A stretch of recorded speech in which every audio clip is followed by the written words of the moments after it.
Welcome to shul.com. We are learning the landlord and tenant in Halacha about residential tenants and landlords, all about leases, agreements. He said to me he's going to fix, not going to fix, who's responsible. This should not be an end game posek Halacha, but it should open your mind up to a lot of the rules and regulations. So chapter 3, reneging on an agreement to a lease. Let's say he wants to backtrack. The halachot of this chapter specifically apply when the parties did not sign a contract or perform any valid kinyan. If a valid contract was signed or another valid kinyan was done as outlined on page 19 previously, even though the actual lease did not start yet, the landlord and the tenant are bound to the agreement as if the lease had actually started.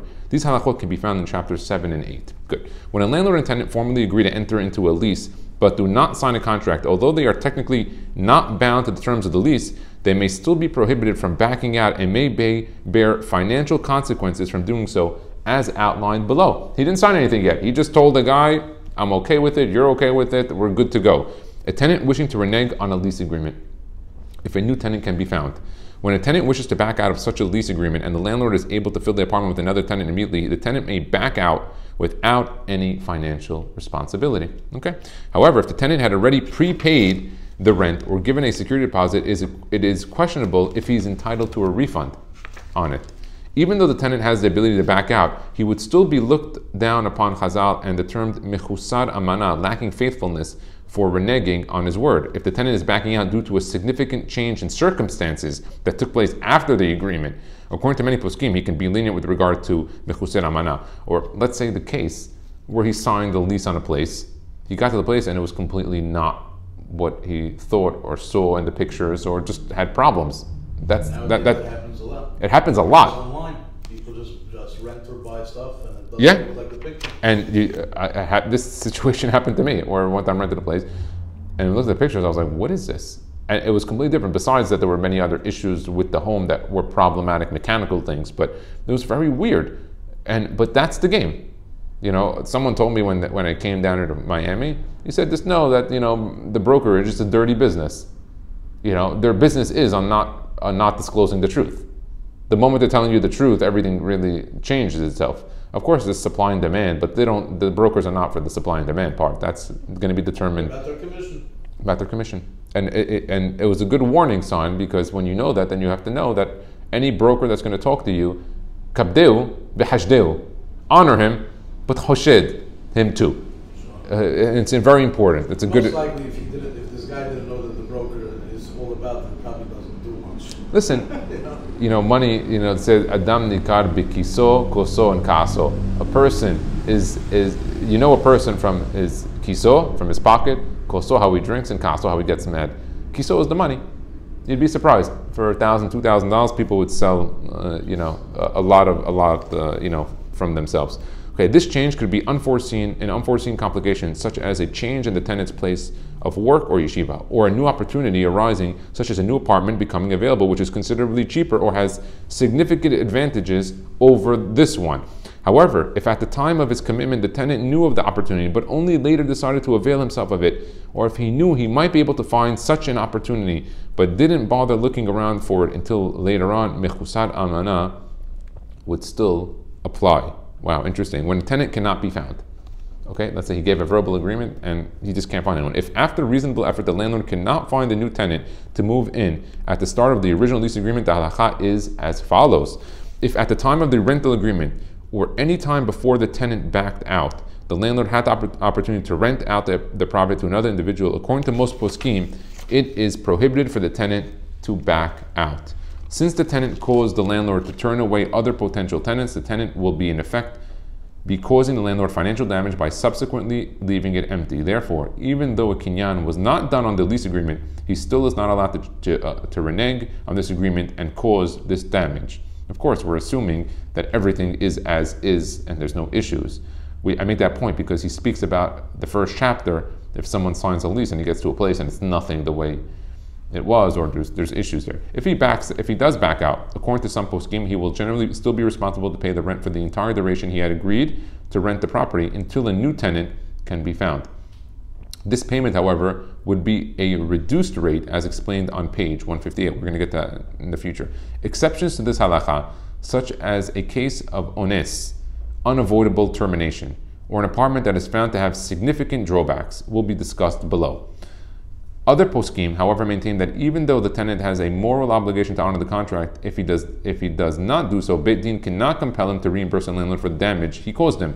As a practical matter of halacha, Beit Din will likely not compel the tenant to reimburse the landlord for this loss. However, if the landlord is in possession of a security deposit or prepaid rent from this tenant, he would be allowed to apply it towards his loss. If the landlord would not have been able to rent out the property for this term anyway, then the tenant would not be causing the landlord a loss. Is there a timeline on this? Of rent by this agreement. It seems that the verbal agreement was from the time that they both agreed. So they said, let's say, September 1st. And then September 1st came around. No, but if it was a 1-year lease, it's for the duration of the full year? Yeah, for the full year. Yeah. Isn't there a way that a tenant would technically be able to leave early from the place? Yeah, if the landlord agrees, for sure. If him and the landlord agree, then it's okay. Here we're talking about where the landlord doesn't agree, and not only doesn't he agree that the house is exactly the same house and everything is okay. Not that if he went into the house and everything was according to plan. Was according to plan. But I say that because if he went into the house and suddenly it rained that day and there started being leaks all over the house, he said, "Listen, I didn't know there were leaks here. I don't want to deal with this." So he would have to find something like that. Then the tenant would not be causing the landlord a loss of rent by his agreement and subsequent cancellation. Therefore, according to all opinions, he would have the right to back out without any financial obligation to the landlord. Nevertheless, he would generally still not be entitled to a refund on a security deposit he may have given.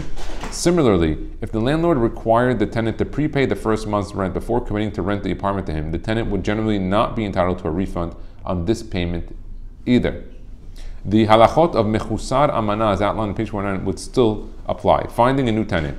Even though the tenant may not be allowed to back out if a new tenant cannot be found, nevertheless, in such a case where kinyan was not done, the responsibility to find a new tenant falls on the landlord.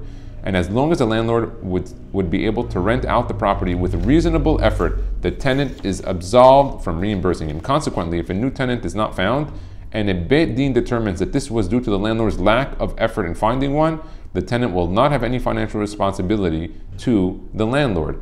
However, it would still be appropriate for the tenant to take this task upon himself in order to preclude the landlord from having tarumot, justified grievances on him.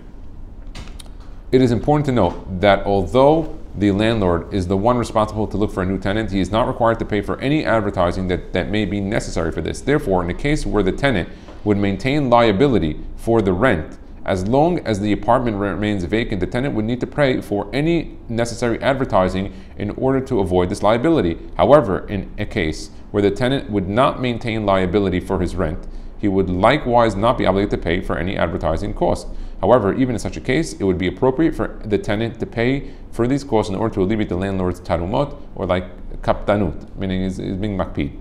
Criteria for the new tenant. The landlord is not required to rent out his property to an individual or family who is not equally suitable as the current tenant. An equally suitable tenant is generally one whom the landlord would not have initially agreed to rent the property to. An unequally suitable tenant is generally one whom the landlord would not have initially agreed to rent the property to. If, of course, the guy is a squatter or things like that from previous places. If the only tenant that can be found is such an individual or family, it would be considered as if a new tenant cannot be found at all, and the original tenant would still be responsible for the remainder of the rental payments. Examples of this may be a larger family, a group of teenagers, a business, an individual with poor credit history, or an unscrupulous individual. And so from here you see that there is a responsibility if a person backs out, even on a verbal agreement, that he said, listen, I didn't sign the lease, whatever. If that date comes about, he may have some responsibility. In the book, here Rabbi Baruch Meir Levin is giving us some guidance into how to handle this. But we spoke about here from the Beit Din. The Beit Din has some power if both parties agree to a mediation and arbitration in order for them to, have monetary damages. Baruch Adonai Le'olam, Amen v'Amen.